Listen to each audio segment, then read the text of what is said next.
एक बहुत ज़रूरी बात स्लोवाकिया के लिए, जब आपका अपॉइंटमेंट होता है तो जिन्होंने एप्लीकेशन किया हो तो ध्यान रखिएगा, जब तक आपका एम्प्लॉयर एम्बेसी में ईमेल नहीं करेगा तब तक आपको अपॉइंटमेंट नहीं मिलेगी।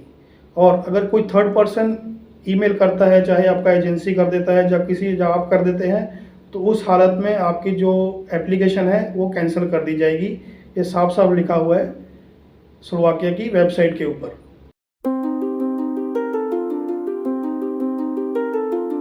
तो hello guys, welcome back to my YouTube channel. मेरे यूट्यूब चैनल में आपका स्वागत है।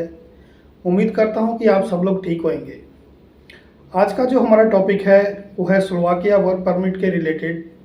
आपको कौन कौन से डॉक्यूमेंट जो आपकी एप्लीकेशन के साथ अटैच करने हैं, आज हम लोग उसके बारे में बात करेंगे।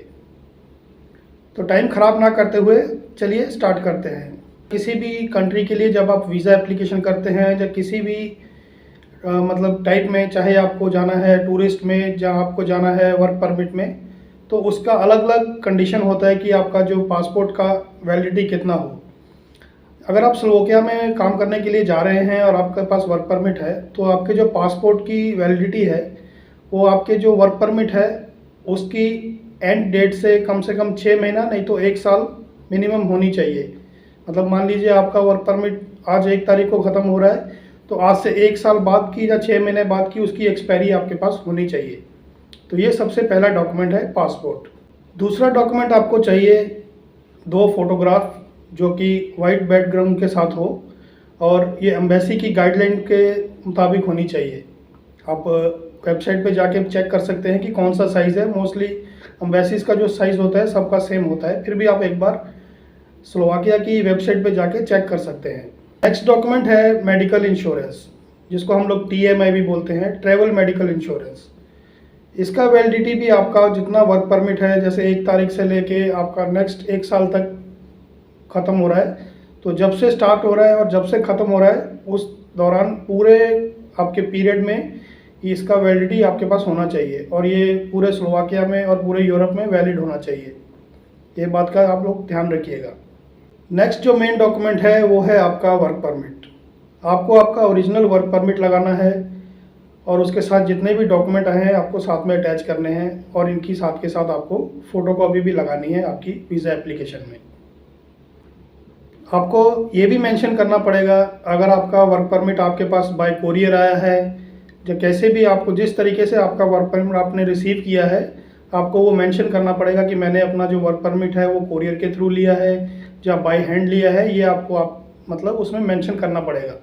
नेक्स्ट जो मेन डॉक्यूमेंट है वो है आपका प्रूफ ऑफ एकोमोडेशन, जहाँ हम उसको बोल सकते हैं एकोमोडेशन लेटर। अगर आपका एम्प्लॉयर आपको एकोमोडेशन दे रहा है तो आपको लगाना पड़ेगा एकोमोडेशन लेटर, और साथ में सर्टिफिकेट ऑफ ट्रस्ट।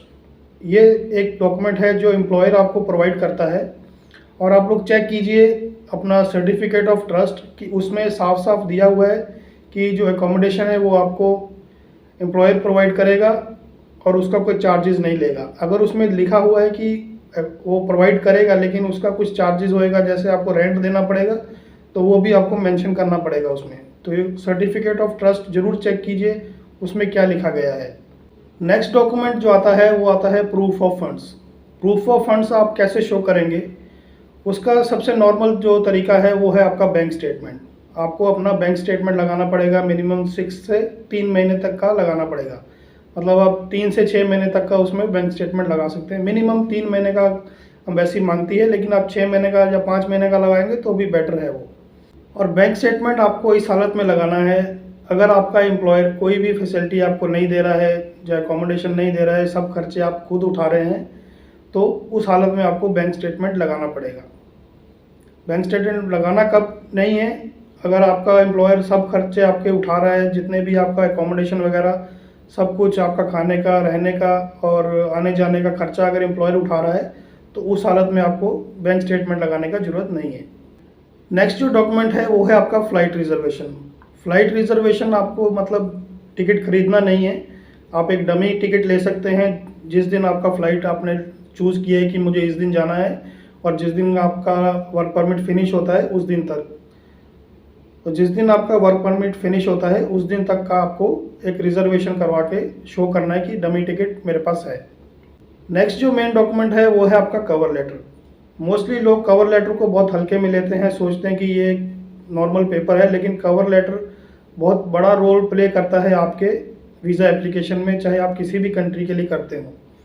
क्योंकि कवर लेटर में हर चीज़ आपको डिटेल से लिखनी पड़ती है कि उसमें आप कहाँ जा रहे हैं, क्यों आपने वो कंट्री चूज़ की है, आप क्या काम करेंगे, आप कहाँ रहेंगे, उसमें हर चीज़ एक अच्छे तरीके से कवर लेटर बनाकर साथ में लगाइए, ताकि जो एम्बेसडर है, जो काउंसलर है, उसको ईजी हो आपका डिसीज़न लेने में।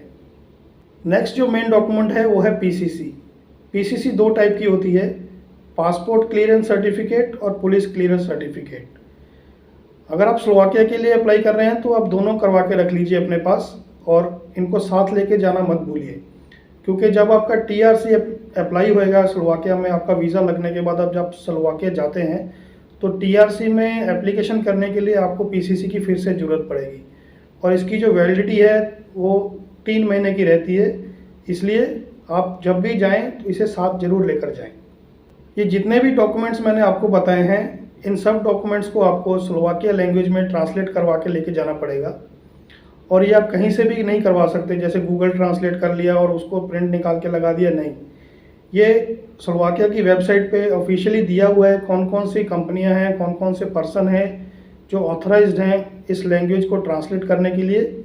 आप सिर्फ वहीं से जाके ट्रांसलेट करवा सकते हैं। अगर आप कहीं और से करवाते हैं तो ये इनवैलिड हो जाएगा, आपकी जो एप्लीकेशन है वो कैंसिल कर दी जाएगी। इस बात का ज़रूर ध्यान रखिएगा।